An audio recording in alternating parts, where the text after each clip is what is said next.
Hey, y'all, just a quick note before we get started. We have obviously dropped this episode a few days early.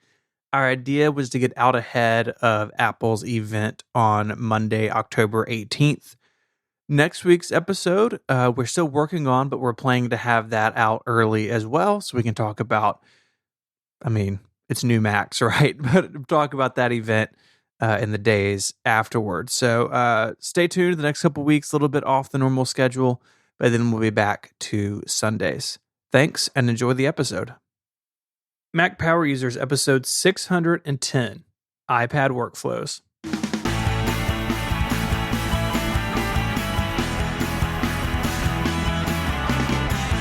Hello and welcome back to Mac Power Users. My name is Stephen Hackett. I'm joined as always by my friend and yours, Mr. David Sparks. Hey, Stephen. How are you today? I'm good. My kids are on fall break, which is fun. So everyone's home and taking some time off this week to be with the family. It's good. What are you going to do? You going to go like fishing or hiking or do something fun? They did some hiking this weekend. I think we may go to the zoo and may end up spending the day at a park. We got a really good park here in Memphis that has lots of stuff. And so we'll see. Part of it depends on the weather. This time of year in the South, it could be really hot or not. So we'll see how that goes. Yeah, it's really muggy there. I mean, we've got a really nice span of weather here in Southern California too, where it's nice and cool. My daughter's birthday was over the weekend, so we took her to Disneyland, as you do, and we had a good time. But today, I want to talk about the iPad. Yeah, we got some iPad workflow stuff to talk about. Before we get there, how's the Devon Think Field Guide?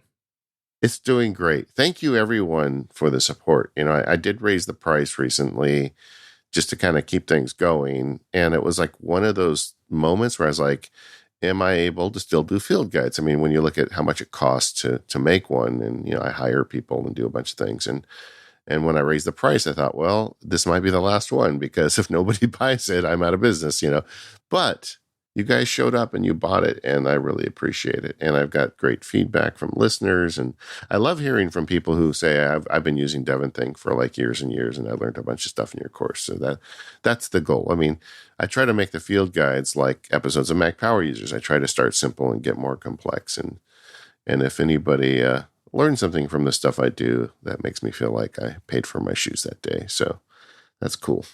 It's going good. Good.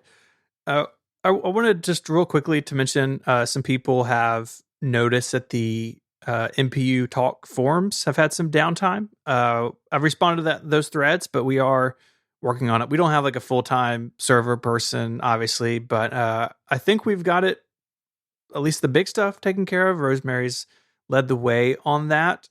So please bear with us if you see some hiccups over there. We are aware of it. We've got a lot of monitoring set up, so we are continuing to knock out issues, but thank you for your patience on that, everybody. Yeah, we'll get there. It's amazing how much good content there is in those forums. I just switched to Fastmail. We'll have to talk about that on the next feedback episode. But I had some questions about things I should do, and I searched Google, and it led me to an MPU forum post, which I thought was pretty great. But anyway, yeah, hang in there with us. Don't get too mad at us, guys. It's this is a thing we're doing on the side, and we're trying to keep it going for you. But sometimes the internet doesn't cooperate. Yeah. Today on More Mac Power User, Stephen wrote what I thought was a really insightful post about 10 years of Tim Cook at Apple. And there's been a lot of focus, on Steve's passing and the anniversary of his death, but it's also, 10 years of Tim Cook and what are the trend lines we can see from that? And today in More Power Users, we're going to kind of go deep on that. So I'm looking forward to that discussion. But today, it's all about the iPad.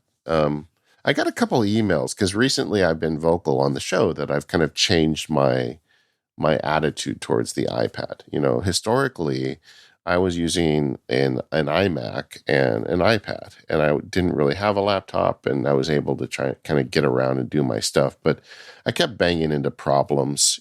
Part of it's just, doing transactional laws. Sometimes you need a little more power than the iPad has. And my, continued rant about the file system, blah, blah, blah. But I just decided I had like one of those like hallelujah moments. I was talking to my kids, as they were getting ready to go back to school about their technology stack, and they both have iPad Airs that they adore, but they also have laptops. And I asked, well, why do you love your iPad so much? And they said, well, first of all, I can take it to class. The battery lasts all day. I can write notes on it with my Apple Pencil. I mean, and they were describing all of the stuff you see Apple talk about in keynotes. Whereas my frustrations with the iPad was always me trying to take it to a second level that Apple doesn't really talk about. It was a power user thing, right? I was trying to use it for stuff that Apple hasn't really embraced yet. And I decided that rather than swim against the current, I would swim with it. And so I have not stopped using an iPad. This is the thing. I get these emails say, Dave, I heard you don't like the iPad anymore. That's not true. I like the iPad, but I am no longer trying to turn it into a laptop because it just doesn't work for me for some of that stuff. And I have a laptop now, so I can use that when I need it. And I have an iPad. But I wanted to dig deep today on iPad workflows. Like, what are the things that we do on iPad that the workflows that really work for us, and what are the apps and workflows we use to get them done? That was a long rant. I'm sorry, guys. My voice just rambles on sometimes. No, it's good, and I kind of consider this an extension of our episode of iPadOS 15 a little bit because the way that we work, at least the way that I work on the iPad, I feel like it has changed with 15 with the new multitasking and keyboard stuff. Yeah. I mean, on the whole, I feel like Apple has done a pretty good job. I wish it was every year. It seems like it's every 2 years where they get around to really pushing on the iPad and iPadOS. But I feel like they've done a good job this year cleaning up the multitasking system in particular. I think the whole split view, slide over, you drag it up from the dock, all of that stuff was pretty confusing in hindsight, the first iteration of it. And Yeah. I feel like with iPadOS 15, with things like the multitasking button and the shelf, I feel like they've really cleaned it up in a way that makes it not Mac-like, because it is still very iPad-y, if that makes sense. But it's made it a lot less confusing. I feel like it's easier to understand where things are going and how you got in the state that you're in, as opposed to before. It's like, oh, where did this app go? If it was in if it was in slide over, it's just gone forever unless you know it's over there. And I feel like they've cleared a lot of that up. Yeah, it really felt like multitasking before was like you had to be on the insiders club to do it.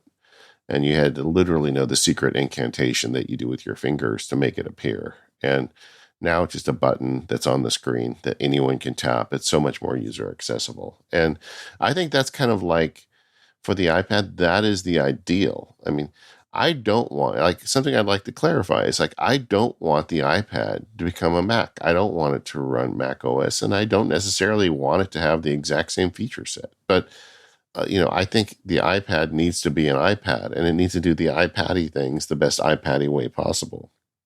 A great example is mouse support. When they added the trackpad and mouse support, I thought it was excellent. I mean, the way they did it where it highlights the screen and like selects an object, particularly when you're in an operating system that was built on touch, that is the way a mouse should work. And when you've got a small, you don't have a pointer mouse, you have a fat finger mouse that isn't as accurate as a pointer. So that they use this magnetic like selection tool to do that for you. And I'm on board with a lot of this stuff, but I just want to see more. Yeah, I agree with you that just mimicking Mac OS is not the way to go. This is a new type of computer, and if you believe Apple, it's the future of computing. And so many of the sort of the root assumptions in Mac OS, as good as they still are, come from a time from 40 years ago. Yeah. Right. And having this opportunity to take those concepts and recreate them doesn't come along very often. And I think I'm willing, with that mindset, to give Apple a little bit of a break, that sometimes it's not going to be perfect the first time out. I think adding the trackpad support is a huge example of that. Apple was so adamant that it was a multi-touch device. You didn't need something like the Apple Pencil. You certainly didn't need a mouse cursor. And they've realized over time that, okay, we can bring those things to the iPad, keep it separate and distinct from the Mac, and actually improve on some of those things. I mean, you touched on my favorite one, the fact that the cursor sort of snaps over to things on the screen on iPadOS, and buttons sort of get that little, they get a little outline, or depending on your accessibility settings, highlight or sort of move a little bit. That's a better way of using a cursor than what we have on Mac OS and Windows, where you just have to know what's under the cursor. Like, in a way, you Yeah. are covering up what you're trying to click on, as opposed to it highlighting. And, that's like as fundamental as it gets. But I think it's a really good example of Apple pushing the iPad in a new direction. And the best part about it is so much of that stuff comes to the apps basically for free, that they don't have to really drastically overhaul their UIs to get some of this stuff. There are changes that do happen, right? Like, apps had to enable multitasking, enable multi-window, enable picture-in-picture support, that sort of thing. But on the whole, good iPad apps and good iPad developers do that stuff. And I really am impressed that, I mean, I don't know the last time I had an iPad app that didn't support most of the modern stuff. Now, some of that is Apple enforcing it, but I feel like, with iPadOS 15, things, just work. We talked about that in that episode, right? There's not a lot of Yeah. breakage this year around, and I think developers and Apple deserve credit for that. Yeah. Well, if they came to the Mac with that same kind of the magnetized mouse feature, for lack of a better term, what would you be for that or against that? Oh man, I don't know. Yeah, I would have to experience it. I think I'd Yeah. be for it.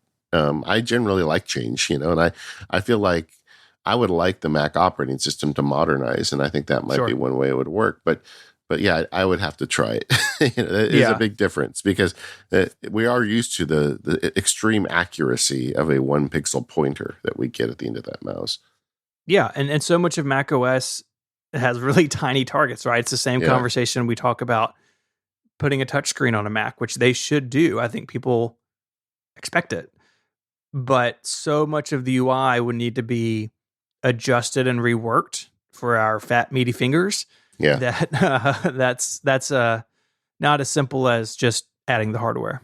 All right, but getting back to multitasking. So we've now got this multitasking button. It's right at the top of your screen on your iPad there for you at all times. My wife noticed it. She's like, I didn't know they have multitasking. She didn't call it multitasking, but she didn't know that feature existed. And I'm sure that's true for most people. I guess a question for you, Stephen, is where are you using multitasking generally on your iPad? Mostly in communication mode. We're going to talk about some of those workflows a little bit later on, but very often I will have something like Slack, which is Relay FM's office. Yeah. Everything in the company happens in Slack. I may have Slack open and have Safari on the other side, and I'm talking with somebody about their show notes or looking something up for Mike. And so very much it's a me retrieving or looking for information and then sharing that through a communication tool. Some of this has changed with the iPad mini, which we'll get to as well. But I feel like if I'm in split view, if I'm multitasking, Safari is like 99% of the time involved. It's Safari plus something else. Yeah. Yeah. For me, it is often drafts plus something else, because I'll write in drafts, and we're going to talk through writing workflows later. And also, I also find the split mode very convenient for drag and drop data sharing, like drag an email into an OmniFocus task and things like that. So there are places where I find it quite useful. But to be honest, because my main iPad is an 11-inch iPad, I don't have the big boy anymore. I find that multitasking, I don't generally keep two apps on the screen at once, but I'm always doing them. The other thing is my billing, like where I list my time as a lawyer software is a web app. And I put that in slide over so I can work on the iPad and then slide in the billing form and bill the time once I'm done with it, and then slide that back off the screen. So I find the little slide over thing pretty handy too. Yeah. That's also a good place for drafts. Like if you're dictating notes, you can put drafts on the slide over and then slide it in, dictate your note, then slide it out. Yeah. 1Password is very often in slide over for me too. Yeah. Where I can, if I'm logging into something or doing something a little unusual, I can just park it there and go get it. Go get it when I want it. All right. So I had a hypothetical earlier for you about them bringing an iPad feature to the Mac. What if they brought a Mac feature to the iPad? What if that windowing system got more diverse, where you could have even more sizes for windows, or even more, or maybe just set custom sizes, just overlapping windows, just kind of full Mac mode? Do you think that would work? I think it would if you had the trackpad or a mouse, I guess. If you had a cursor present. I think if you're just like using an iPad and it's not hooked up to anything, I think that could get a little bit difficult to manage. But with cursor mode, I could see them being able to do that. I also, the thing I really think about is screen real estate. Yeah. I mean, a lot of the multitasking isn't fantastic on the iPad Mini just because of its small size. Yeah.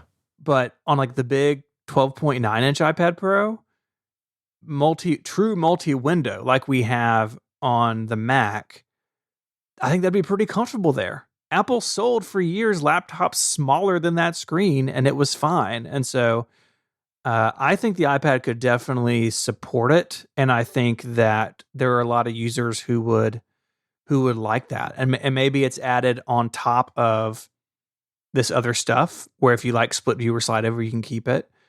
But even in iPadOS 15, they added something called Center Window, which Mail and I think Notes support. Yeah. I haven't seen it in a lot of apps yet, but basically you can have a email message that is sort of floating above your inbox, like in a separate view. It's like, well, you're so close to that. Like, just unlock that thing and let me move it around. Well, I mean, they've done the work. There is a way to have a centered window that's just not in anything but a few Apple apps right now. But yeah, because thinking about that question, now that I'm kind of living in the walled garden mode of using the iPad, I think that the screen sharing they have is enough.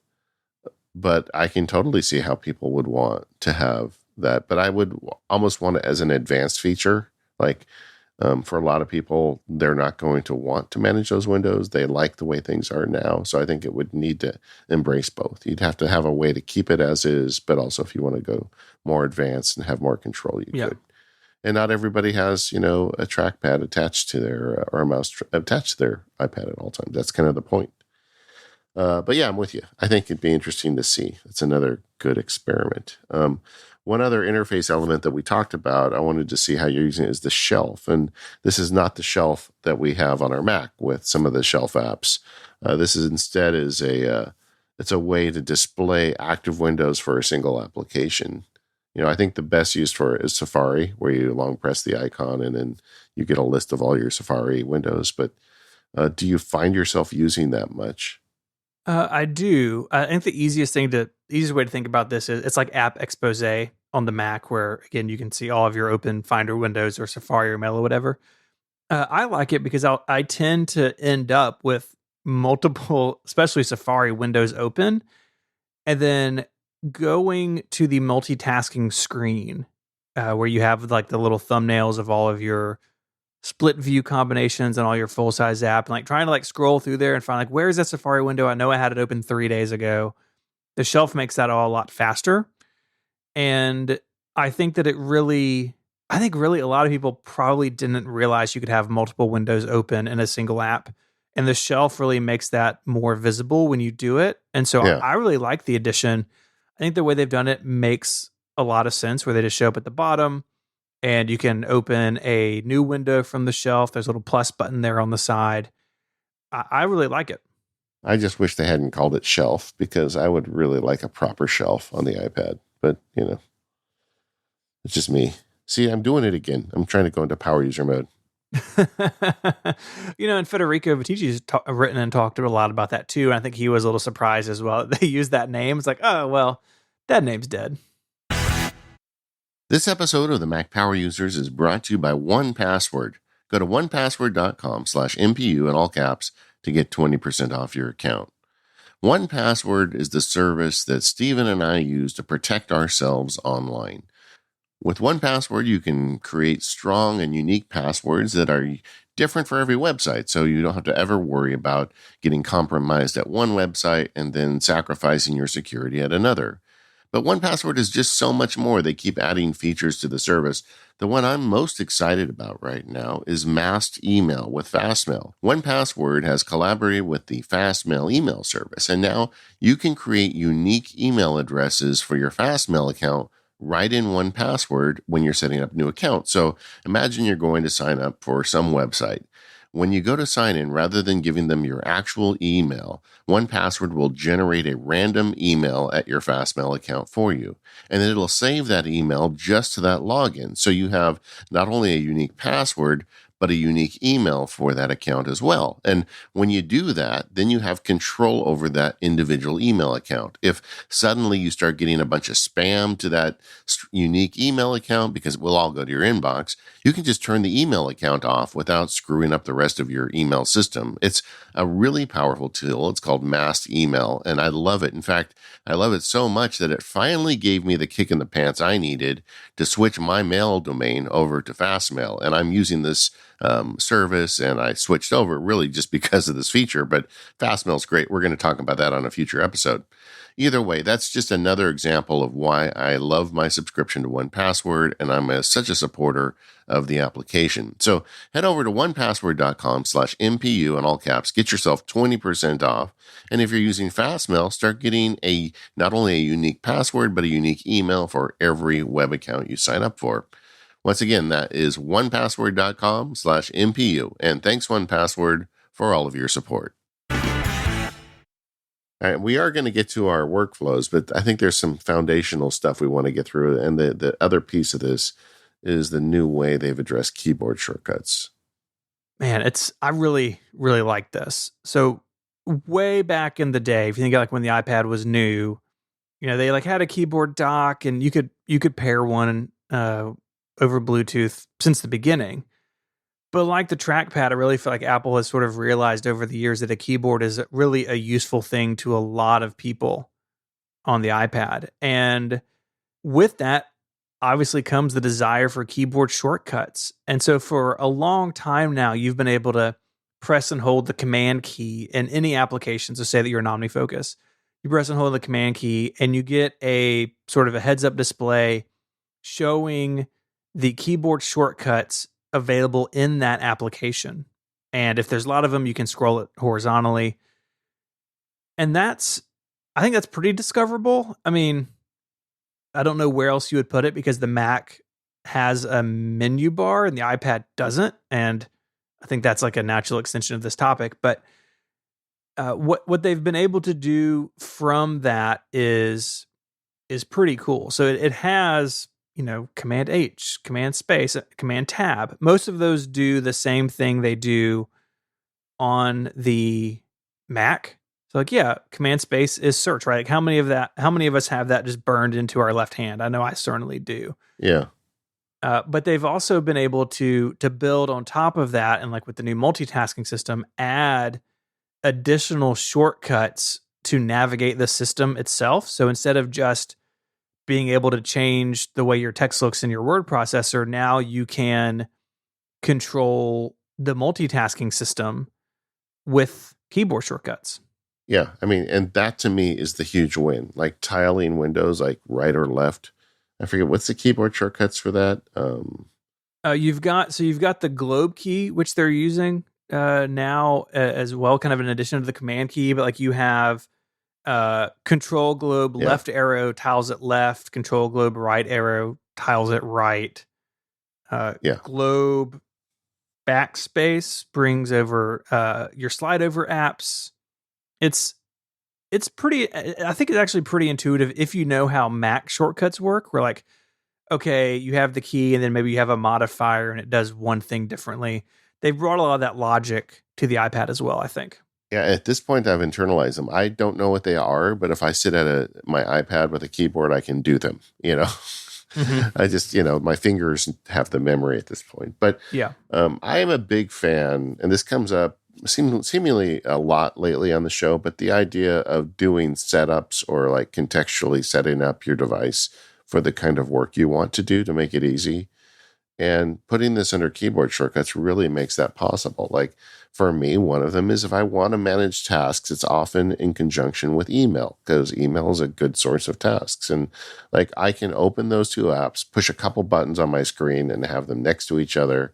And then I can drag, emails into OmniFocus tasks, or I can reference email data when writing a new task, or it's just there's a whole bunch of stuff I can do.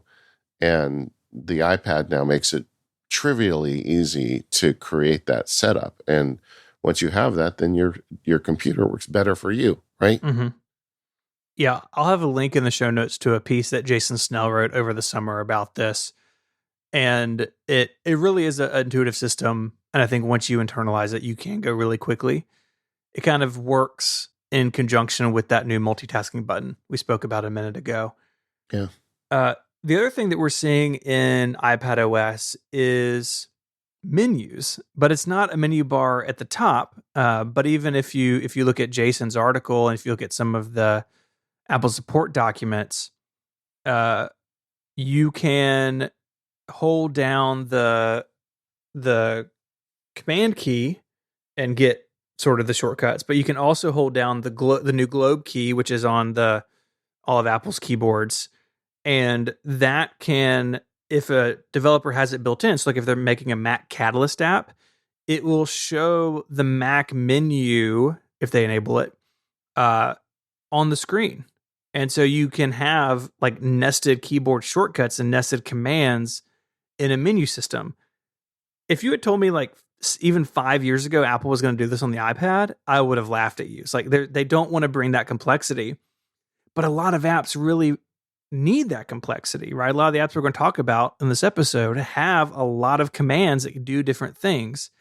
And now with the revised keyboard system and the globe key, you can get to a bunch of that stuff if the developer uh, brings it in. It's like a cool remix of what's on the Mac. But those menu commands, how do you access them with just your finger? You got to have the keyboard. You got to have the Yeah. globe key, right? And It's a touch device, Stephen. It's a touch device. Unless you're a pro, and then Apple assumes you have a keyboard. I don't know. This is why I think the iPad needs a menu bar, David. Yeah, I mean, or even just a way to long press and access it. I feel like have you ever played darts? Like where you darts. Yeah, I'm terrible at it. Yeah. Definitely. Well, I mean, there's different throws. Like sometimes you hit a bullseye, sometimes you hit the board, but you don't hit the bullseye. Sometimes you like hit the wall, next to the board. When I grew up, we had a dartboard hanging in the house, and it was on a paneled wall, and there were all these tiny holes all over that wall where we would, miss. But I feel like for instance, multitasking, the first throw was just barely on the edge of the board because you had to be so on the inside to make it work. Whereas like this next one with the multitasking button, it's like way closer to the bullseye. I feel like the same way with these menu items. Now, I think they may be on the wall at this point. I mean, they got the right idea. They're getting close to the board, but it's a touch device. If you're going to have these idea of a menu bar, a new, look for a menu bar built for an iPad, and I just have my iPad without a keyboard attached, I should be able to access it. That's all I'm saying. But either way, I just feel like though they are getting their darts are all getting closer to the bullseye, so long as you use an iPad for the things it's good at. And that's really the goal for today's show. Now we've kind of laid some foundation. Let's get into that. What are we doing and how are we doing it? And the one that I'd like to start with is writing, because I have a long history of writing on portable devices. When I was in law school, I bought a Tandy WP2. And I think I've talked about it on this show at some point. With 610 episodes, I'm sure I have. But it was like $100 in 1990. And it was a Radio Shack made it. It was a full-size keyboard, clicky keyboard, with an 8-line liquid crystal display on it. And the LCD was like, each letter had like something like, I don't know, like 16 by 16 Mm-hmm. grid, for each letter, or 8 by 8. It was it was not a retina display. Let's just put it that way, and you would put a couple AA batteries in it. And the only thing this device did was make text files, and you had an 8-line display. So I went through all of law school with it. I had friends, I was broke. So I had all these friends that had like fancy computers at the time. And I had this little thing I would take in class, and I would just write notes in it, and I could make an outline, and I'd get back to my Mac and plug it in and transfer the text file over, and I was good. But so writing, I guess that was a long story, but writing is a big deal to me, and having a small and light device to write, I think, is ideal. So that being said, I write a lot on the iPad. I mean, I think writing has been part of Apple's vision for productivity on the iPad from the beginning. They had that weird hardware keyboard stand, and they had, I think, Pages was out pretty early, maybe even day one as well. And it makes sense, right? It's something small and portable. It's something also that you can configure now in more ways than ever to be distraction free. I mean, the beginning, it could literally only run one application at a time. So you Yeah. didn't have multitasking to worry about.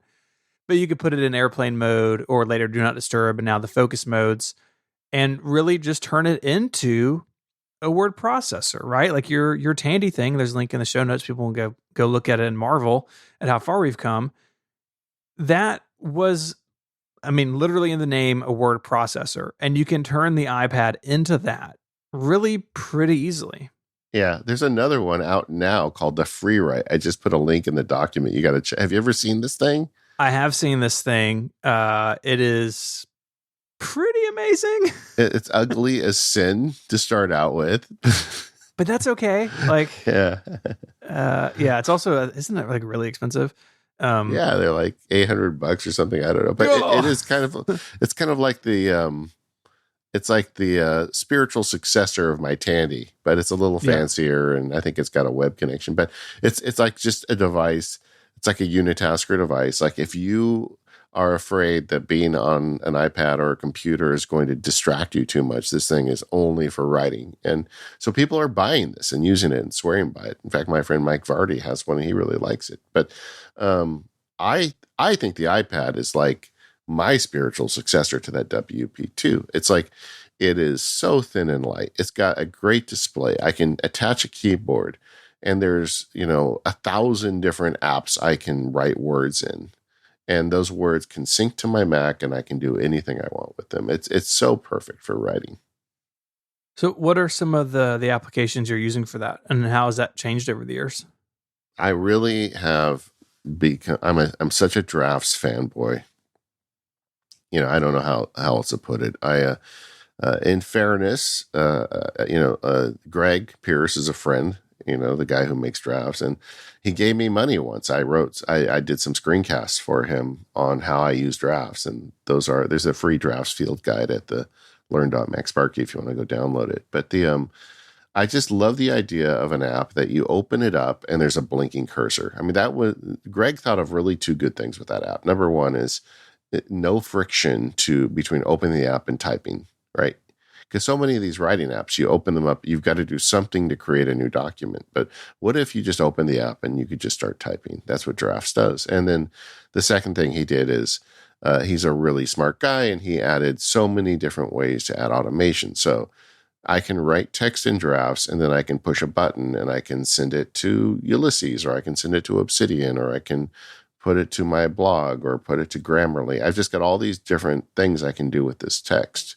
So it's just a really simple, no frills environment that I can write in with a bunch of power tools on the backside. And I find that environment on the iPad really appealing, because another thing he added to Drafts is you can have your own custom like kind of user, I don't know if it's a user interface, but a custom design like background. What's your font choice? What's your background colors? Mm-hmm. What are your highlights? So, and there's a bunch of community ones. So people have made really good ones, and I've downloaded a bunch of those and picked a couple.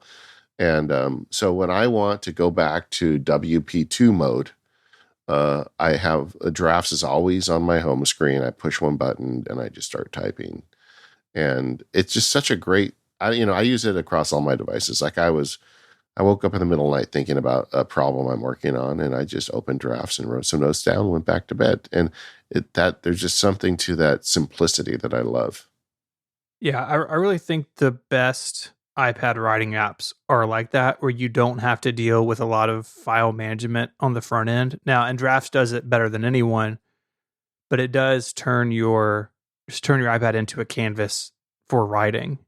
For me, it has changed a lot over the years. For a long time, I used an app called One Writer, and it had this pretty unique thing where it had like JavaScript extensions basically. So you could have it, well, take this and then send it over to shortcuts and publish it to WordPress, and Yeah. uh, a lot of community stuff too, not near the level of Drafts, but a lot of community plugins and that sort of thing. But in the last year or so, I have basically moved over to IA Writer, primarily because it syncs with iCloud with all my devices. So if I'm working on Yeah. a draft of something, and really this is only for like publication writing, it's not note taking. Yeah. I can have that on any of my devices, so I can edit it or add something to to an article if I'm thinking about it, or work on an outline, whatever, and it all syncs really well. And it looks really nice. They have really nice custom typography. Like iWriter went out and made their own typefaces, which is Kind of just awesome. wild. Yeah. And I think they look really nice. And so that's really where I've been the last several years, and I've been pretty happy with it. On the Mac, even it has knocked off Bywriter for me, which was my text editor of choice on the Mac for Byword, years. you mean? Byword, yeah. Yeah. I use Byword for years. Daisy, my wife, still uses Byword like all the time. She loves that app. But yeah, and the one thing you described for both of us is that our kind of writing workflow on iPad relies on an app that synchronizes to our other devices, which is something I didn't have back in the WP2 days. And Yeah. that is super efficient. I mean, that thing I wrote in bed last night, I got up this morning, it was on my Mac and it's on my iPad. And I think there's something really to be said for that. I also have kind of some unitasker writing apps. Obsidian is, my dearest these days. And there is a mobile Obsidian app. I'm not a super fan of Obsidian on mobile as much as I am of it on Mac, but it does work and it syncs and it uses end to end and all the good stuff. But like I do a review every Sunday of kind of my weekly planning and review session, and I know I'm a nerd, blah blah blah. But when I do that in Obsidian, I do it on my iPad and I write in it, and I also dictate to it. It works just fine. And Obsidian, there's this really great way you can link other ideas and notes with just double brackets, kind of wiki style linking. And I prefer to do it in Obsidian because I want to create those links live. So when I'm doing my weekly review, if I'm writing something about, Mac power users, I can just put that in brackets while I'm typing. It autofills the name, and then I've got a backlink now in my Mac power users notes to say, oh yeah, I was thinking about that back in October 2021. So it just kind of works better if you write in that application. But for me, really, the writing workflow, I mean, that's probably the most fundamental workflow for me on iPad. And if someone took my iPad away from me, it's the thing I would miss most, And I get that I can do this on a laptop, but there is something delightful about doing it on an iPad, and kind of the unitasking nature of the iPad when you let the app take over the screen. I find it very conducive to getting the cursor moving from the left side to the right side of the screen. Yeah, Obsidian is not my app of choice. It doesn't really jive Sure. with me. But I Yeah. have really fallen in love with Craft, and we've spoken about that. You spoke about it on an episode with Jay Miller about Yeah. a month ago, Yeah. and I really enjoyed that episode. I was so sad I missed it. Yeah. And so for me, that has become my note taking app. And one thing I really like about it is that it's fantastic on the iPad and iPhone. In fact, the Mac app is a Catalyst app. It's the best Catalyst app I've ever seen. Yeah. So using it on the Mac and the iPad feels very much the same way, and it works the same way. And so I've really been able to lean into that and have really been happy with it. It's not, even craft is not for everybody because everything is sort of in like these blocks, and you kind of got to get used to, like, you can kind of lay out your notes, but you can also just open it and type Markdown if that's all you want, which is most of what my notes are. I mean, we've spoken about this before. We're in a golden era of note and PKM apps, Yeah. and craft has been it for me now for quite a while. And on the iPad in particular, I find it really enjoyable. Yeah, and I really can't say enough how much I like Craft. I mean, if Obsidian didn't exist, I would be using Craft. But Obsidian has got some power tools in it that Craft doesn't have and probably never will have. And I prefer to go the slightly nerdier route on this in this one category of software. But I know there's a bunch of listeners who are Craft devotees, and I totally get you. And I think you're right on track. If you look at Obsidian and it doesn't look like the right thing for you, I think Craft might be the right thing because they're very different, but they do scratch similar itches. And I think that no, I think Craft is an excellent app. I want to give it a lot of like time on the show because I give so much time to Obsidian. I want to make sure people understand there's another option out there that's very good and it's very Mac centric, or Apple centric. Mm-hmm. Either way, writing on the iPad, that's a good thing. I mean, the lightness, the fact that you can put it in your bag and go anywhere. I didn't, when I told you I went to Disneyland earlier with my daughter. Well, I mean, it's my daughter's birthday. I only brought a camera. I didn't, I'm not going to do that. But sometimes I go to Disneyland and work, and I rarely would bring a laptop, even in this day and age where I'm really a fan of the new M1 laptops. An iPad with drafts is probably all I need to spend a whole morning working and getting like real work done. And I just love the lightness of it. They've got trackpads on the keyboards now, and that is one workflow I think everybody should consider. This episode of Mac Power Users is made possible by Squarespace, the all-in-one platform to build your online presence and run your business. Squarespace has all the tools you need to build a modern, great website.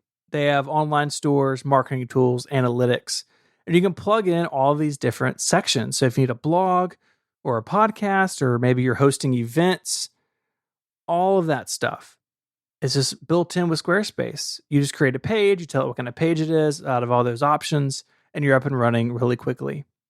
The design is great. It looks amazing on any device. So if someone's browsing on a Pro Display XDR all the way down to the iPhone 13 mini, your website's going to look awesome. You use drag and drop tools to make it all possible. And Squarespace has great support. They're available 24/7 if you need any help, and they take care of all the upgrades and patching for you so you don't have to. They also have tools that let you quickly and easily grab a unique domain name, built-in SEO, and email marketing as well. I love using Squarespace to build websites for people. It is my go-to because it is so easy to get started, and you can really make something look great with not much time. So head to squarespace.com/MPU right now for a free trial. No credit card is required. When you're ready to launch, use the offer code MPU to save 10% off your first purchase of a website or domain name. That's squarespace.com/MPU and the offer code MPU for 10% off your first purchase. Our thanks to Squarespace for their support of the show and Relay FM. Another one that stands out to me for the iPad that I really appreciate and want to do on the iPad over the Mac is idea development. That's just the idea that, like I've got something on my mind. I've got a project I'm starting, what are the steps? How do I get rolling on this thing? And I'm a visual thinker, and the ability to either draw or just have my fingers on the screen with an iPad, and also get away from my desk with my keyboard and my big monitor. I find that very conducive. Like I have a comfy chair in my office, and I sit in it when I'm developing an idea, or sometimes I do it on the couch or do it at Disneyland or wherever. But I find that the iPad is an excellent companion for idea development. Have you ever tried that yourself? Yeah, and I totally agree for all the reasons you stated that you can move really fluidly between sketching and writing and outlining and doing mind mapping all on one device. Doing that on the Mac, it's not nearly as fluid, especially if you are that sort of visual person the way that you are. The thing that I really have come to like about it is the ability to just focus on that idea creation and Yeah. not be at the desk. I mean, it's exactly what you said. I'm in the same boat. I think in a way the iPad mini has sort of renewed this for me because it's really ultra portable and I can have it anywhere, and I don't use the Apple Pencil a lot, but the pencil is so nice with it too. I feel like this has only gotten to be a stronger use case for the iPad over the years as it's become more capable. Yeah. I know this is a weird word, but when I think of the iPad versus the Mac, I think there's a certain intimacy to the iPad. And, when you're planning an idea or planning a project, it's really a moment of vulnerability, right? Even if it's just with yourself. It's like I'm opening up myself to trying something new or doing something I haven't done before. And I don't know how I'm going to do it, but I want to be able to give my brain space to think about different ways of pulling this off. And for some reason, to me, it just works better on the iPad. So, in terms of apps, I use MindNote. I've been a big fan of this app for years. I just love. I feel like mind mapping apps. There's like there's a there's extremes. There are ones that are way too simple, and there are ones that are way too complex. And the complex ones in general are the risk to me because I'll like an app that has a bunch of different dials and buttons and things you can do, and I want to make everything look just like this or that. But MindNode walks that line. They give you the features you need, but they don't go crazy because the point of this is to make a mind map. It's not to make, you know, um, you know, the line thickness exactly the way you want it. It's to actually make the mind map. So I just find MindNode to be really good at that. And whether you're inputting with a pencil or your finger or a keyboard, they have got all those things nailed. I'm not going to go through all the different ways you can do it now, but it's a really powerful app, and I find it a great place to brainstorm. One other that I've started using in the last 6 months that I am really falling in love with is called it's an infinite canvas app. It's one where you have a screen, you have a pencil, and you can use your finger to pinch and make smaller or bigger. So you've literally got a piece of paper as big as you want inside your iPad. And this one's called Concepts. Have you ever heard of that app before? I had read about it not that long ago, and then I saw you put it on here, so I put it on my iPad, and it is really cool. It kind of reminds me of, I mean, it was one of the very first like sort of drawing apps on the iPad. It's like Paper. Yes, Paper. I remember that app. Yeah. Yeah, it got bought and sold a couple times, I think. I don't even know if it's still around, but it kind of reminds me of that in a way. It just feels really nice. And I think the layout, like the tools it has, is really cool. And it is as simple or as complex as you want it to be. So, like, I would just open it, sort of sketched, playing with it, but you can bring in images and have layers, and like you can really use it for just jotting things down all the way up to like actual design work, it seems like. Something I used to do is, what is it? The company that is it 3M that makes the sticky pads? Yeah. They make wall size sticky pads. And at all times, I've got a set of those. And like when I'm working on something complicated, I would like take, and they're like 2 foot by 3 foot. They're huge. And, I will lay it on a desk, like stick it to the top of my desk and just draw on it.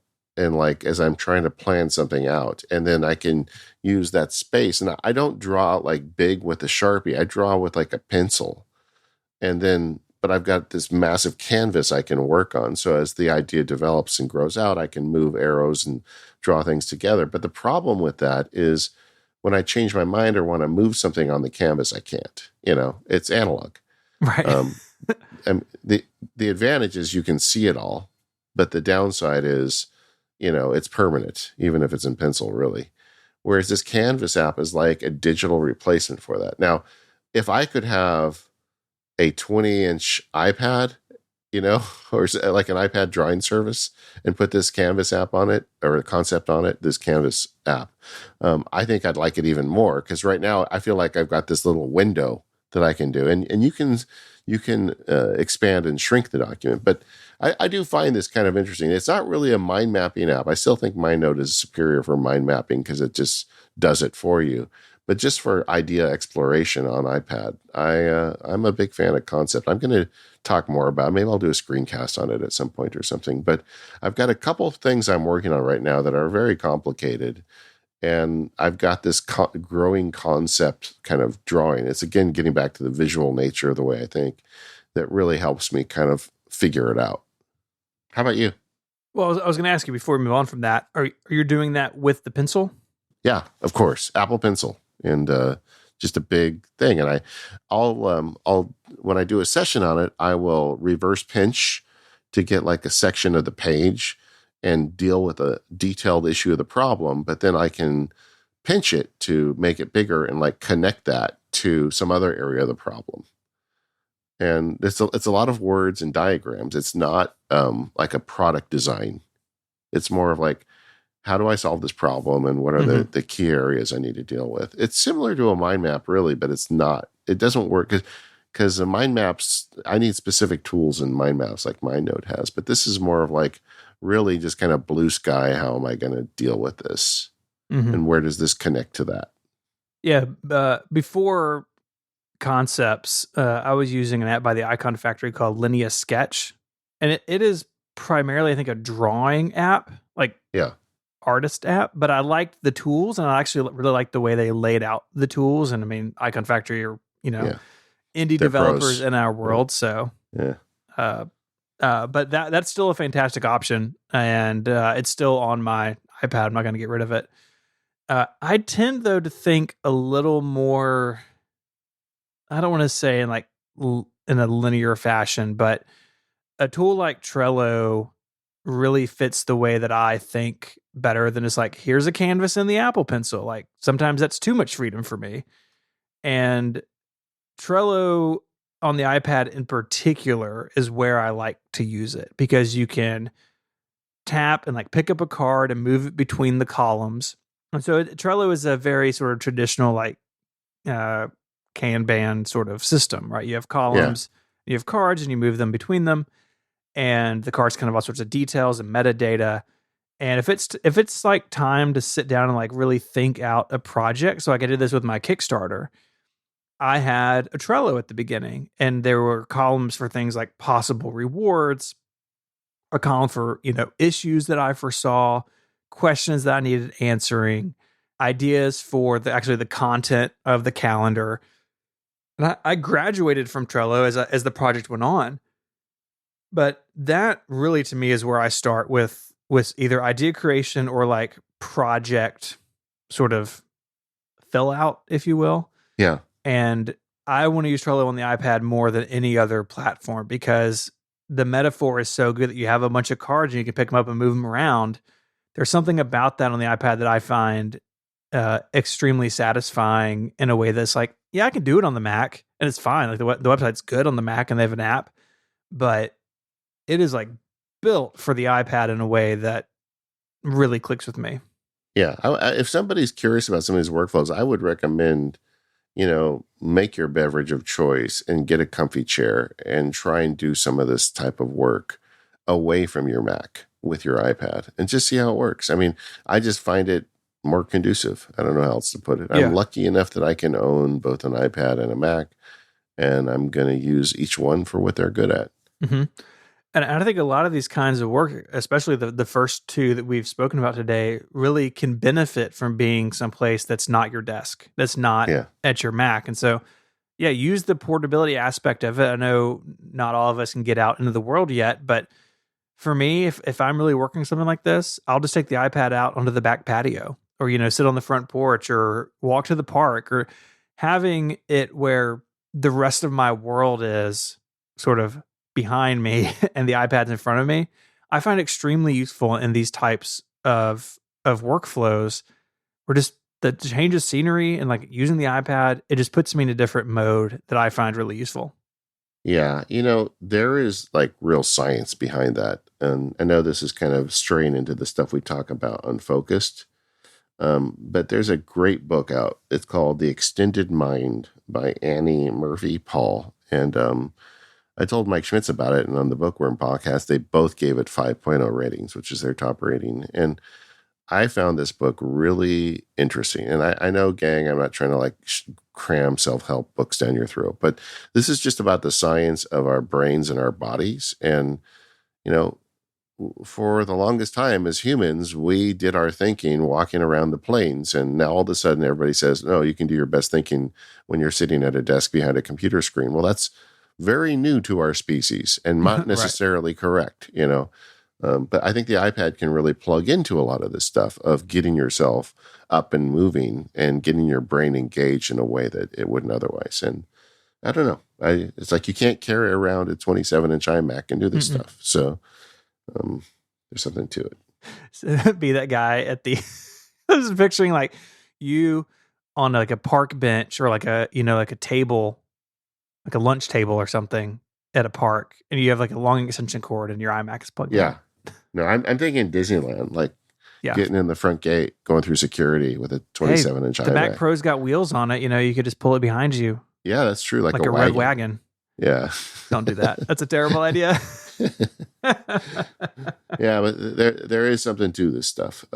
Another workflow, I'll keep this one short because I've talked about it before on the show, but I do a lot of work that involves reading PDF documents. And the iPad is like the king of this. I mean, historically, when I did it before the iPad existed, I would print out pieces of paper and do it with like actual red pens and highlighters. I never did it on a computer because it's just too hard to do it on a computer. It just doesn't work for me. Whereas I need to like have my hands on it and be able to jump around between pages and things. And I know all that's possible on a computer, but it's just so much easier for me to engage with this stuff on something like the iPad. And my workflow, since I've said it before, so like I said, I'll keep it short, but is to have a PDF app on one side of the screen and drafts on the right side of the screen, either on the 1/3 view or through slide over, and either being typing or dictating notes into drafts as I review the document. So like when I do client work, I'll highlight the first pass and then I'll dictate notes about each one and then send the text file to the client along with the highlighted document. That's kind of like the starting point. But with the iPad, you can reverse pinch to get really in there on tiny text, and you can write in notes with the Apple Pencil. And I mean, that is another thing I couldn't imagine doing without an iPad at this point. Yeah, I don't have a lot of PDF stuff in my workflow. I mean, the most I normally do is if I've got to sign a contract or something, and most of the time that's just DocuSign, so I can do it on the browser. But I mean, we've talked about this, but I'm out of my depth immediately. Something in Star Trek where it's like a bunch of tablets all over the desk, right? Each one's a sheet of paper. I love like that. That's kind of the dream, I guess, if you like editing PDFs on the iPad. Except I always thought it was funny that like Picard would have like 10 iPads, It's like, wouldn't you just have one and be able, that's one thing they missed, right? It's like, yeah. Well, it was before multitasking came along. Yeah, there you go. Multitasking was holding two of them next to each other. Yeah. In fact, Microsoft talked about that a few years ago, doing something like that. But a couple apps I would like to call out here is PDF Viewer is an app that I'm increasingly using for PDF edits. I just think, again, it's a great app that kind of walks the line of giving you features, but not overwhelming you. And it seems to give me everything I need. I'm impressed with it, PDF Viewer. And every time this subject comes up, I'm going to say the word liquid text. It is a completely different way to deal with PDF documents. And I know some listeners are tired of hearing me bang on about it, but every time I mention it, I end up getting like an email from a PhD candidate or a lawyer or somebody who says, this app changed my life. So we won't go into the details, but it's just a completely different way to work with PDFs on an iPad, and it's called Liquid Text. And if that is intriguing to you, I recommend you download it and give it a shot. Yeah, they're both great. I too really like PDF Viewer, and it's on the Mac as well. So you can kind of have a Yeah. similar tool set. Preview can get you a long way. I find it super interesting that Apple has not put preview on the iPad. Yeah. Some of that stuff is in, I guess, the markup mode. So if you have like a PDF attached to an email, you can open it, you can mark it up, and then you can send it back. And maybe that's how they're handling it. But having a dedicated app like PDF Viewer is gives you a lot more flexibility. Yeah, and the stuff Apple gives you on iPad doesn't hold a candle to an actual app or even preview on the Mac. I mean, it's not close. This episode of the Mac Power Users is brought to you by ZocDoc. Find the right doctor right now with ZocDoc and sign up for free at ZocDoc.com/MPU. When you need a doctor now, and not in a few days or a few weeks, and definitely not in a few months. If you need to see an MD ASAP, you need ZocDoc. Just download the ZocDoc app, the easiest way to find a great doctor and instantly book an appointment. With ZocDoc, you can search for local doctors who take your insurance, read verified patient reviews, and book an appointment in person or video chat. So you never have to wait on hold with a receptionist again. Whether you need a primary care physician, a dentist, dermatologist, psychiatrist, eye doctor, or other specialists, ZocDoc has you covered. Go to ZocDoc.com/MPU, that's ZocDoc, and download the ZocDoc app to sign up for free. Every month, millions of people use ZocDoc. In my family, we have a unique dental insurance. It's not a really common one. And every time I need to go find a dentist, it's like a massive thing to like find a dentist who actually takes our insurance. And I thought, well, hey, let me try out ZocDoc. So I signed up for it and put in my insurance. Sure enough, it was recognized and it gave me a list of dentists with patient reviews. I'm really happy with how quickly we were able to find a new dentist and the quality of the dentist we found based on those reviews. So I think anybody who wants to find a doctor or a medical care professional should check this application out. ZocDoc makes healthcare easy, and now is the time to prioritize your health. So go to ZocDoc.com/MPU and download the ZocDoc app to sign up for free and book a top-rated doctor. Many are available as soon as today. That's ZocDoc.com/MPU. Our thanks to ZocDoc for their support of the Mac Power Users and all of Relay FM. So another big part of iPad productivity, at least for me, is communication. So whether it's working with my team at Relay or my various podcasts, or having just personal conversations, the iPad's really the go-to, especially like in the evenings. I don't necessarily want to have my phone on me, but I can have a PDF on the dining room table, and if something comes up while we're watching TV, I can just pick it up and Slack somebody and put it back down. Yeah. I'm really curious where that fits in for you. I don't think I've ever talked to you about that. Sort of in those communication tasks. Does the iPad fit in for you, or is it more an iPhone thing? I really like, actually, I treat both mobile devices as like communication boxes. And the idea of like, what if I never did Slack and mail and stuff on my Mac? I haven't really got there yet. Mail is a lot easier for me on the Mac than it is on iPad. But a lot of the like Twitter, messages and Slack, I try to keep those just on iPhone and iPad.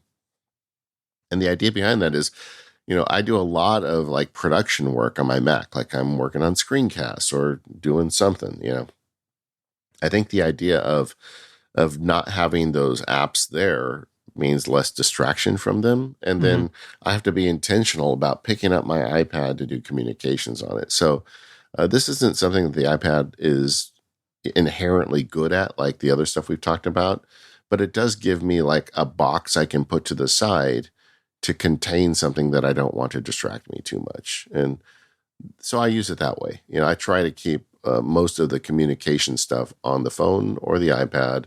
And then when I want to, deal with those things, I make time to do it. And it makes me a lousy like partner. Like I'm Steven's podcast partner and he'll send me a Slack and I may not reply for 3 or 4 hours because I just don't even see it, because I try to keep that stuff off my main screen as I'm working. But then when I pick up my iPad, then I'll respond. But Hmm. I do love you, Stephen. It's just I just don't see it. uh, yeah, I mean, for me, it's really communication when I'm not at my Mac, Yeah, because I'm at my Mac all day, every day, and so those tools are there. yeah, Um, I will say features like drag and drop uh, really make like sharing images or files from the iPad a lot more enjoyable than it used to be. And not yeah, all communication apps support all of that stuff. You know, things like Slack and Discord can be a little behind the curve there.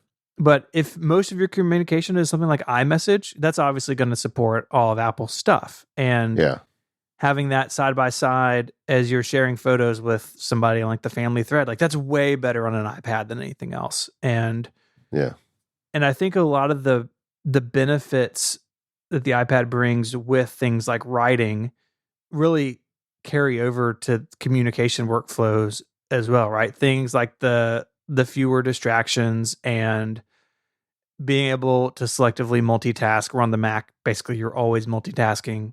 All of that I think can make communication better depending on what that communication looks like. And that's different for everybody. yeah. Agreed. Another one that is kind of a smaller topic, but I think kind of relevant to iPad, is task management. And we all have different task management apps. I just did a thing where I spent like 3 weeks. I like went hard at Todoist, and I went hard at things like I started the experiment thinking, what if I just decided I'm not going to use OmniFocus anymore? Where would I go? And maybe we'll cover that at some point on the show, but I ended up back with OmniFocus. Sorry. I mean, for a lot of reasons. But one of the things OmniFocus does is it has a review process where you can set timed reviews on projects. And it's really cool because you can set them different lengths. So, like, there are some companies I represent, it's like every 4 months, and some it's like every 2 weeks. But sitting again in that comfy chair with tea and going through that review list on the iPad, there's just no better way to do it. Hmm. And I find, that is, it's like a component of I can do task management on any app or at any platform, and frankly any app too. But that review process, to me, away from a computer, is way more productive than it is in front of a computer. I totally agree. I use Todoist. It doesn't have a built-in review, but I do it. I tend to do it every Friday. I just have a repeating task of like review Todoist. And Yeah, I can sit down and tap through my projects and reorganize things or remove things or do that whole process. Really, since the first iPad, task management has been one of those things that I really is really at the heart of how I use my tablet. I mean, way back then, I really fell in love with the idea of, yeah, I can sit back and really review this away from my desk, away from my inbox, and really just make sure that I'm on the same page, or that I'm on the page that I think I am. Right. I think though that has only gotten better again with things like drag and drop and share extensions and shortcuts.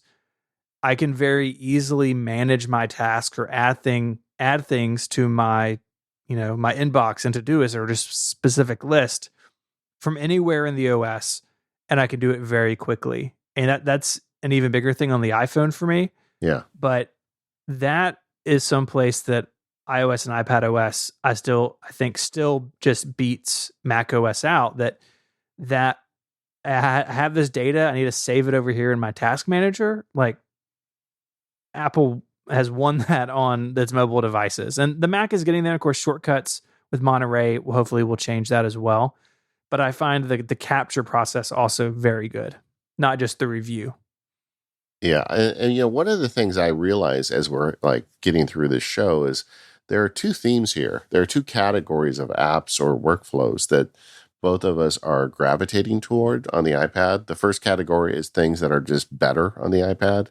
I mean, we've talked about a bunch of stuff today that is easier and better on the iPad than on the Mac. But the second category that I hadn't really thought of until just now is stuff that allows you to stuff you want to get off your Mac. There's a lot of people listening to this show that do, some sort of production or, worky work sitting at a Mac all day. And mixing that work with all the little things we're talking about on the same screen can get troublesome, and having the iPad to like step away from it and leave the other stuff on the computer or on the Mac and do, this other kind of offset stuff on your iPad gives you that space. I think there's something to that as well. We should have probably organized the episode around that, but it just occurred to me. And I'm not going to re-record it, so sorry, guys. Hey, iPad or podcasts are a live thing, even though there's not an audience here, it's live to tape. Yeah. But another one that I think is a different example where it's just better on the iPad, for me at least, is image processing. Like you take all these great pictures with your iPhone or even with your fancy camera and you import them, or they actually show up on your iPad. And man, editing photos, I was terrible at it. I've always been kind of terrible at it, but I find it's because I don't enjoy it. There's something about sitting at my computer, fidgeting with the mouse and looking at all these pictures that just is not for me. But boy, you stick me on the couch, and, once again, get me a cold drink and sitting back, like while the kids are watching something dumb on TV I don't care about, but I just want to be in the room with them. I'll edit photos till the cows come home.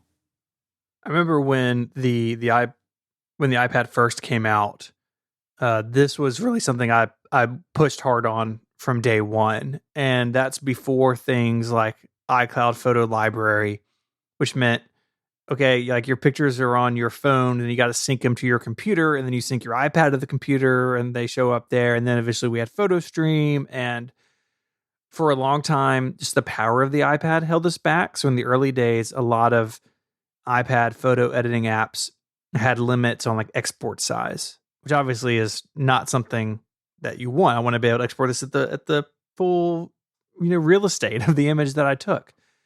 Importing photos was difficult in the beginning, and all of that has gotten so much better. I do use iCloud Photo Library, and so all my images are on all my devices, or at least the thumbnails are, and I can download them, which I love having them everywhere. But it also means that if I edit from within the Photos app, I also get those changes everywhere, basically instantly. And a lot of these photo editors on the iPad offer extensions into the Photos app. And so you can, with just a couple of taps, for instance, use Darkroom's controls to edit a photo, which I love Darkroom. It's like my number one app in this category. And I can very often never even actually go into the Darkroom app, but use its extension within Photos. And then those changes get synced. I keep hearing about Darkroom. I have to give it a try. Yeah, it's really great. It's definitely one of those applications that I can do like raw editing and a bunch of stuff that I don't really do on the iPad. But you can definitely just use it as a editor and move up from there as you need. It even does cool stuff like portrait photo editing, so like changing the bokeh and some things in the background. Has some really cool color stuff. It's really great. Yeah, I find that, first of all, I can do a lot of my edits right in the Photos app. I mean, the Photos app has turned into a legitimate editor. I mean, it's got curves now, and a lot of the dials that you normally need in a photo editing suite, like stuff that used to be $600 in Photoshop, is now just baked into the Photos app. So I'll say 95% of the edits in the Photos app. And that's really nice because you don't have to do a round trip and it's just there. Yeah. But I also am a fan of Affinity Photo and Pixelmator. Yes, both very good. And then there's one called Waterlog that occasionally I have some what do you call it? The app that just does one thing, a one-hit wonder, I guess. But Waterlog makes it look watercolored, and I took a picture of the dog and I made a watercolor out of it. And so you can do stuff like that too. You can even do that in the other apps too, but I just thought, well, I'll use the one, the Unitasker for it. But I definitely want to check out Darkroom now. But the point is of the segment, if you're not doing photo edits and you have an iPad, if you're not doing them on the iPad, I strongly recommend you give it a try because you've got this massive, gorgeous screen and you can literally put your fingers on the picture and adjust it. Mm-hmm. And all of the apps we're talking about have good user interfaces and they all do like live edits so you can see what's happening as you do it. And I just don't know any better way to edit photos. It's also a great way to delete photos. Like, with digital cameras and digital phones, we go to like a children's birthday party and we shoot 300 videos, right? 300 photos, You don't need 300 photos, guys. Maybe get it down to 10. But when you've got the bigger screen, it's easier to pick those 10. Another good use of the iPad in the photo management world is for ingest. So if we go on a trip, I will take my big Sony camera because I want the best possible photos, if we're on a family vacation. And I used to take my laptop so I could offload them, from the SD card, have them on laptop just so I had them somewhere else. So if my camera fell in the ocean, yeah, I wasn't sad. Well, I'd still be sad, but at least I wouldn't lose my images. And the iPad has taken that over for me for the most part. So I do shoot in RAW on my big camera, and it can ingest those photos, and I can edit them, like in Photoshop on my Mac if I really want to go wild. Most of the time, I don't need to though, and especially with USB-C, and a lot of modern cameras will have a USB-C port on them, and you can just do it with a cable. You don't even need the SD card adapter that Apple sells, and other you can use any USB-C one now with the iPads that have USB-C. And if we're staying someplace that has Wi-Fi, then hey, that's great. I can import them to my iPad and they're syncing, and that means that my Mac will get them once they're in iCloud Photo Library and they're like in my backup system well before I get home. And that has really freed me up when I'm on actual vacation to not bring a Mac. That was one of the last things that I would bring a Mac for, and I don't have to anymore. And that has been really nice because if I've got my MacBook Pro with me, I'm going to be tempted to, no, I'm just going to take a peek at work. And because so much of my work is macOS centric, if I don't have that with me, it's better for everybody. Yeah. Yeah. Another use, Ian Bird, our guest, who's the educator who speaks, he was talking about how he uses the iPad to figure out what work he can hire someone to do for him. Like if he can't do it on an iPad, then he probably should hire someone to do it for him. Like the iPad is the thinking device. That's one of my favorite things that has ever been said on the show. Like to use a device to decide what you should be, sending to somebody else to do. Kind of works the same way. Mm-hmm. Yeah, I'm a big fan of processing photos. And of course, we're just getting to it late in the show, but content consumption, the iPad's really good for that. I mean, that's not a knock. I mean, everybody's like, well, it's just content consumption. It's really good at content consumption. It is. It definitely is. I agree with you. I don't see that as a knock. The argument of is the iPad for consuming or creation, like that's all really boring to me. There are so many benefits. And in thinking through this, the one that surprised me as I was sort of digging into how I use it and reading a bunch of stuff is actually audio. And of course, there's no headphone jacks on anything anymore, but having really great Bluetooth support, things like spatial audio and sharing audio, which is really cool. So you can have multiple like sets of AirPods. My wife and I could listen on AirPods to one iPad.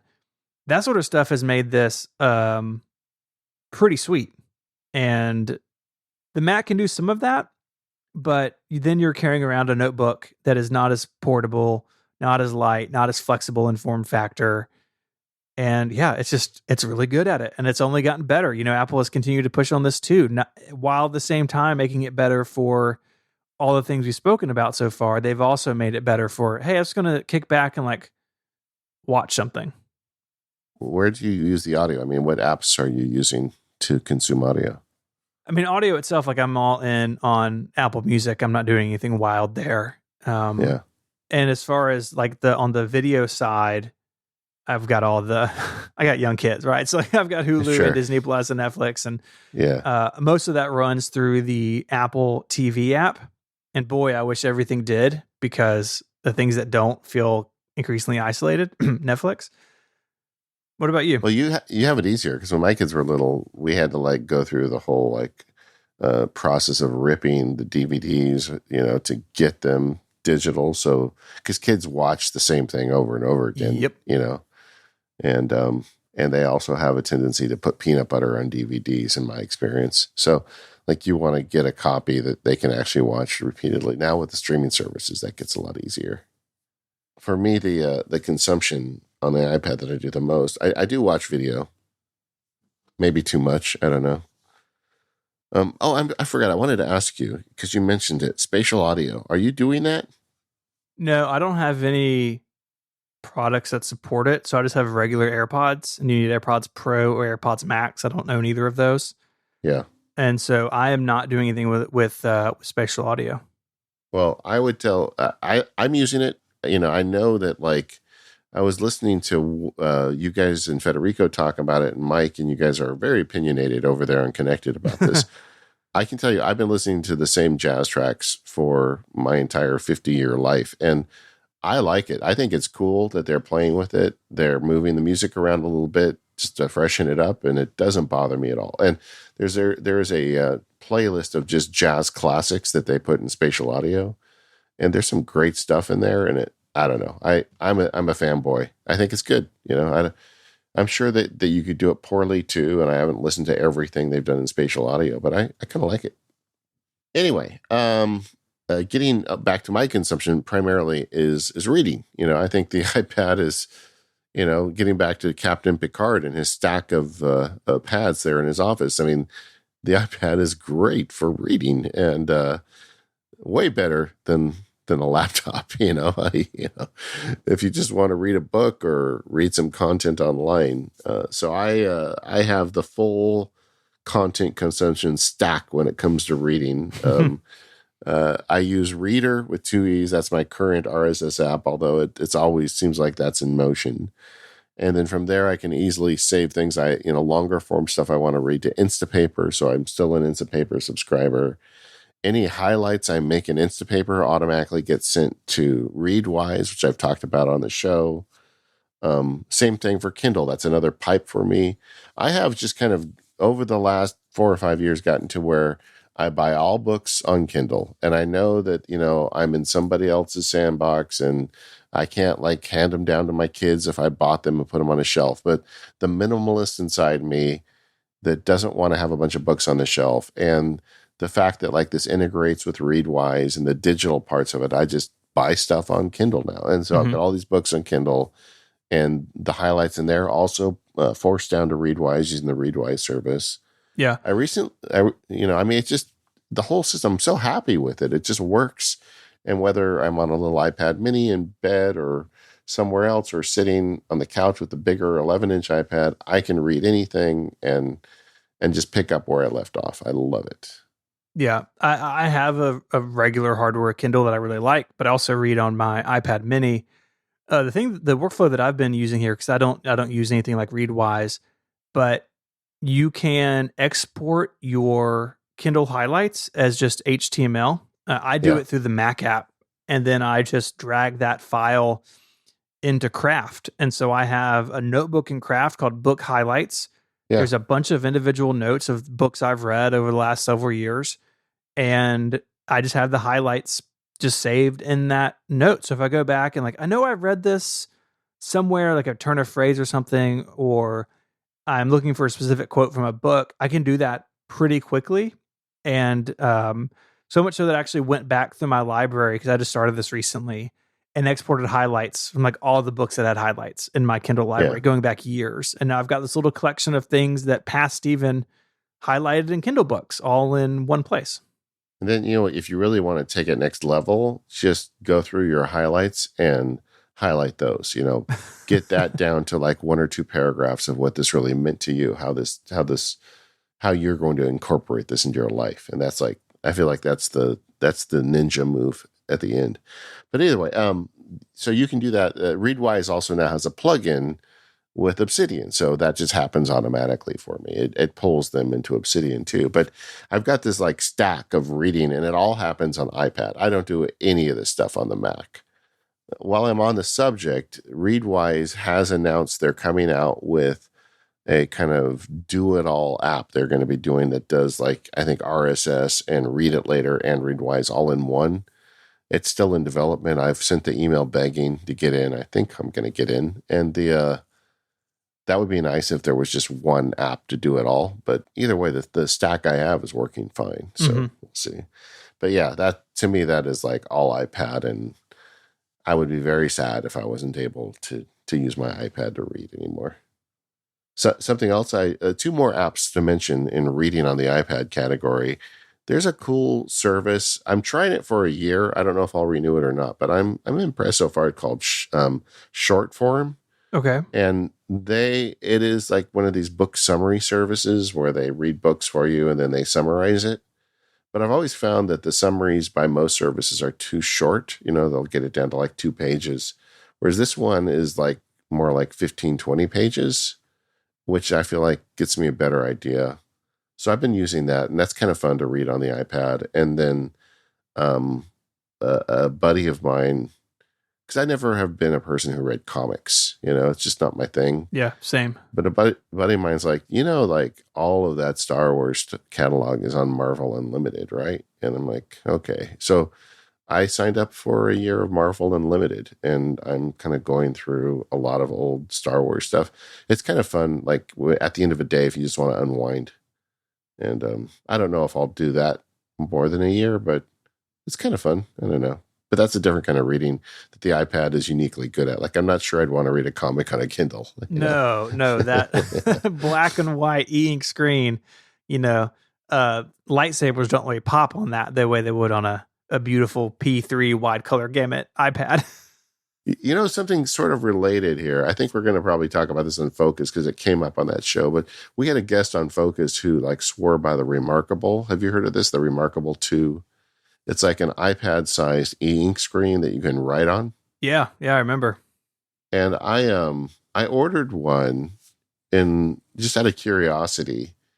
And then I started watching the YouTube videos. I'm like, oh, I'm not going to like this. So I tried to cancel the order, like within like hours of me making the order, because I didn't want to they have a very generous return policy, but I didn't want to waste their time and mine, but sure. But I could not get it canceled. It was like so hard. I was like, I sent an email to their press contact, and it was just, they didn't make it easy to cancel. So this thing shows up, and I tried it for a week, and I ended up sending it back. But that is not, I mean, the only thing it does in comparison to the iPad is like writing down like a good notes kind of thing. Mm-hmm. And it's very good. It feels like you're writing on paper, but it's a one trick pony for me. And I wasn't interested, but it's kind of related. And the iPad's so good, I don't need another flat thing to carry around. It's like a stack of iPad, Kindle, Remarkable. It's like, okay, we get it. Yeah. Physical notebook. Okay, let's wind this down a little bit. And I sent it back, and they were no problem. They were very good about the return. So if this is interesting to you and you want to try one, I would encourage you to give it a try. They were good about their return policy. But yeah, it was. It is kind of related. I think Mike Schmitz is getting one, so we'll probably go over that in deeper on Focus. But it's not for me. That's the short version. Yeah, it seems like it's up his alley. Yeah, some additional workflows, maybe sheet music. I still play my sax, and there's an app called Fourscore.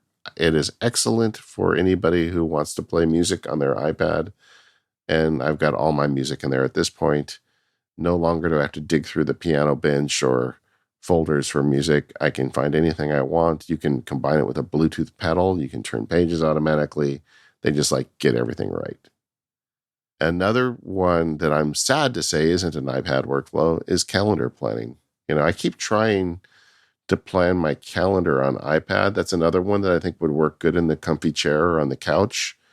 But calendar apps just don't make it that easy to duplicate calendar items and move them around. I just don't think there's a good, simple user interface for that. And I can do it so much faster on my Mac with keyboard shortcuts that I do calendar planning there. But that's one that is I would like to see work better on iPad. Yeah, I agree. It seems like it would be in line with something like Trello or another tool like that, where you could easily drag things around and add things. And, the Apple Calendar app is full of buttons and can be a little finicky, but even something like Fantastical with natural language processing, I still don't think it's fluid enough. I totally agree with you. I wish it would better fit this for me, but it just doesn't. And that's fine. It's not the end of the Yeah. world. Well, I mean, like in my case, a lot of times I'll have some repeating blocks, like I'll have a field guide block and a legal block and stuff. And I may want to run that 3 times during the week. And on the Mac, I can just select those 3 items, hit Command C, and then select a date and hit Command V, and it automatically pastes copies in. And there's just no way to do it that fast on the iPad. It always feels like a little bit like I'm in molasses when I try to do calendar management on the iPad. Something we didn't talk about today, but I would like, we're going to do a whole episode on, is digital notebooks. Good notes, notability, and then a whole bunch more. I'm going to go deeper on some of these infinite canvas apps. We're planning a whole episode on that because there's too much there to do on a show like this. So stay tuned. This episode of Mac Power Users is brought to you by The Intrazone, a podcast from Microsoft. If you're looking for a new podcast to listen to, and that is such a fun experience for me, finding a new show, add The Intrazone to your list. It's a bi-weekly show with conversations and interviews on how Microsoft SharePoint, OneDrive, and related technologies can work for you and your business. You'll hear from guest experts behind the scenes and out in the field, so you can see how SharePoint can fit into your everyday work life to easily share and manage content, knowledge, and applications. Each episode covers a bunch of segments like news and announcements, focus topics, guest perspectives, FAQs, upcoming events, and so much more. My favorite topics on the Intrazone are talking about modernizing companies' infrastructures. So if you have some sort of classic environment up and running, or maybe really no system for this sort of technology at all, Microsoft has the tools to modernize your infrastructure, migrate it to the cloud, and then here in the year 2021, dealing with that with a remote workforce. It's all super interesting to me. So go and listen to it now. Just search for the Intrazone wherever you get your podcast. That's INTRAZONE. And of course, there's a link in the show notes to check it out. Our thanks to the Intrazone by Microsoft SharePoint for their support of Mac Power Users and Relay FM. So the new iPad Mini, we've shared our love already. Very curious to see how maybe in the few weeks it's been out, how that's changed our workflows, or maybe how that's fitting in with what we were doing already. Yeah, I mean, it's a great device, but I've never been somebody who does only certain things on certain Apple devices, if that makes sense. Like the Concept app, which is better on a bigger screen, I will still play with it on the iPad Mini if that's what's in my hand at the time. It is obviously better for reading because it's just so light. Like if you want to read in bed, but I read with it on the couch too. So I just find the iPad Mini just another great tool that is super light to carry around and have an iPad with you anywhere. But I'm doing all of the same work. Now that I think about it, though, like the PDF stuff, I have not done any PDF edits on the iPad Mini because why would you? I think you'd want the bigger screen for that. Mm-hmm. Sheet music, I couldn't read on an iPad Mini. My eyes aren't good enough. I mean, there's several things in here that probably would not work very good on an iPad Mini, but the things that do work on it are delightful. Yeah, I have noticed some of the video content consumption just isn't as good, obviously, because the screen is smaller. But at the same time, like if I'm just gonna like watch a random like YouTube video of some guy fixing a car while I wash the dishes, it's great for that because it's smaller than my 11-inch, and I can just stick it on the counter above the sink, and it's totally fine. It's a lot bigger than your iPhone. Yeah. Having the photo stuff on the Mini, I've actually enjoyed. I think I think there's just something about that size for me that the photo editing and photo management really kind of works well for me. I would not have expected that. I would have expected that I want the 11-inch screen, but it's Yeah. totally fine on the iPad Mini. Uh, the big thing I've noticed dropping off is the longer form writing, just because there's not a keyboard case on it, and I could pair it with a Bluetooth keyboard, but then I'm carrying two things. So the Yeah. Mini for me has really fit in more on the social media, light communication, light task management, stuff around the house. And I think if it was like, hey, I'm going to go work at the coffee shop and I'm just going to take an iPad, I would still reach for the iPad Pro because of the keyboard and trackpad. But I Yeah. don't do that very often. If I do that, I'm honestly going to take my MacBook Pro instead.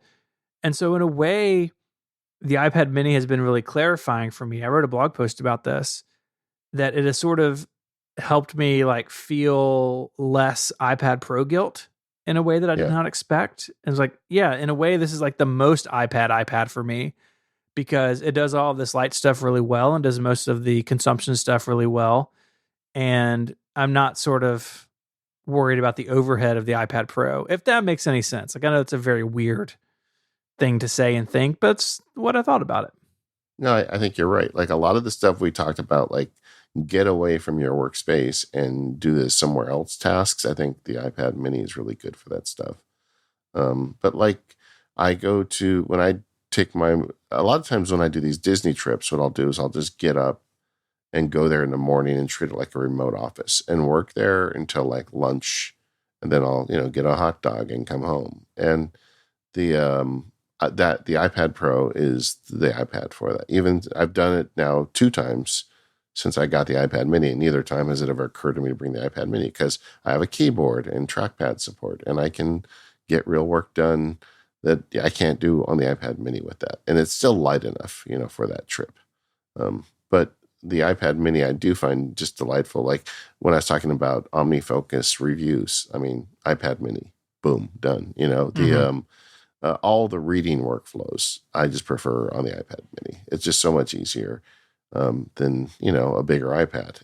You can hold it in one hand, and man, what really suffered since I got the iPad Mini is the Kindle, because I have a Kindle too. It's an old one that I keep in the bedside table, and I always feel like I'm wrestling with it when I want to highlight things, and I am a frequent highlighter when I read.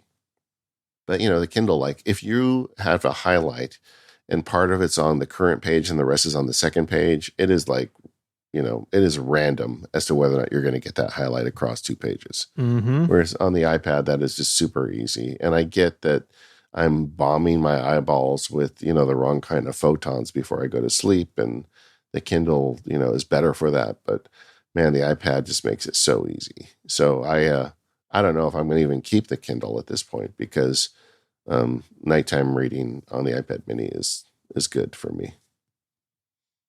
Okay, we didn't talk about any hardware. Any special hardware you think you need on these workflows? I mean, I think the biggest one for most people is at least having a keyboard, if not having one of Apple's Magic keyboards with the trackpad built in. Yeah, You do have a trade off though with thickness and weight, right? yeah. It gets heavier, and it's expensive. I mean, Yeah. the keyboard is as much as the iPad, ninth generation. I mean, you could buy another iPad for the cost of that keyboard. When my daughter went off to UCLA, she wanted a keyboard for her iPad, and she really wanted that one. So I gave her mine, and I went a month without one, and I ended up buying another one because I needed it. I mean, they're just nice, I mean, I don't know what to say, but it cost me money. Yeah. Yeah, they are expensive, and there are some good third-party options like Logitech makes a Yeah, couple, and there are others out there if the Apple one doesn't for whatever reason sort of fit your needs or definitely fit your budget because wow, they're proud of them. yeah. I got also one off Amazon, like just a flip cover without a keyboard in it, just a very simple. I think it's like the cheap version of what Apple makes for the cover. And that's the main one. I'm talking about my 11 Pro now. That's what I keep on it. And I actually keep the keyboard in a drawer. because so often what I'm doing with the iPad these days, I can pull off with dictation and pencil and tapping. But when I do want to, make the Disney trip or sit down in another room with the iPad and write, a long blog post, I'll get the keyboard out for that. But I don't need to have the keyboard on at all times. And I find it does change the way I kind of view the iPad when I open it up, and I can just use it as a, more traditional tablet as opposed to a laptop setup. Yeah, I really enjoyed I was talking to Jason Snell about this. I really enjoyed the Smart Folio on the iPad Mini. It's like the classic, right? Like you fold it up and it makes a little triangle, and you can stand it on either side or have it, it's a nice change because the keyboard and trackpad is so heavy. And the old ones, remember, had like the trifold thing and you had to get it around the right way. At least the Magic keyboard with trackpad is more laptop like. But if you just want to like run and gun quickly, just a little folio cover is the way to go. Yeah. And you've got some USB-C accessories too that you're interested in. Yeah, the 12 South Stego Mini, it's a newer USB-C hub, and there's a bunch of these out there. I like the 12 South USB-C hubs. I have the big sibling to this one that I've used for a long time at my desk, just to give me like an SD card reader and some ports, a little bit closer at hand. And this one, you can run it off a cable, or you can plug it directly into the side of a USB-C iPad. So if you're one to use audio out, or you need USB or HDMI, this can do 4K over HDMI, which is cool. Not all of them do that. This is a pretty nice option. It's $60. There are definitely cheaper ones out there, but this one's really well built. It's made out of aluminum. It's something that feels nice when you plug it into your iPad. Yeah, the Stego, their whole line has been impressive to me over the years. Yeah, we haven't mentioned on this show, but the pencil I think the Apple Pencil is amazing. And a lot of the workflows that we described today, I use the pencil in. And I know it's not cheap, but the Apple Pencil, there is no substitute. Don't buy like some third-party piece of junk. Just get the Apple Pencil. Yeah, it is by far the best out there. And if you have a, iPad Pro or Air or the new Mini, it clips on the side, charges magnetically. Like, it's so convenient, even over the first generation. The other iPad sort of accessory category, I think, is like stands. Like if I want the iPad up off the desk flat, there's a bunch of options. This is another 12 South product that is just happenstance. But their hover bar duo is really cool. You can mount it on a rail, or you can just have it on a foot on your desk. If you use your iPad as a display for your Mac, or if you're doing a lot of like FaceTime calls, or I've even seen these in places where they're using iPads for like check-ins, like to an event or something. This is a really flexible stand. And a lot of these stands are a little bit wobbly, and the Hoverbar Duo can be at its full height, but the base is really heavy, and that helps it from sort of wobbling around. This is definitely a category I feel like you get what you pay for. If you get like a $15 stand off Amazon that's made of plastic, it's going to feel like that and behave like that, where this thing is made of metal and is adjustable, and it's really nicely done. Yeah, 12 South has got a lot of my money over the years because I just feel like you can rely on their product is going to be good when it gets here. All right, well, there you go, gang. See, Stephen and I use the iPad for our workflows. Yeah. So you can now stop writing me telling me that I shouldn't give up on the iPad, because I have not. I use it all the time. I'm just not going as crazy with it as I was before. That's all. And honestly, if you're listening to Apple and you want to make the iPad more powerful so I can try and make it a laptop replacement, I'm game to try it again. I just don't feel like that's what you guys want right now, so I'm not going to fight it anymore. Wow, does this whole episode now sound like kind of a grudge episode?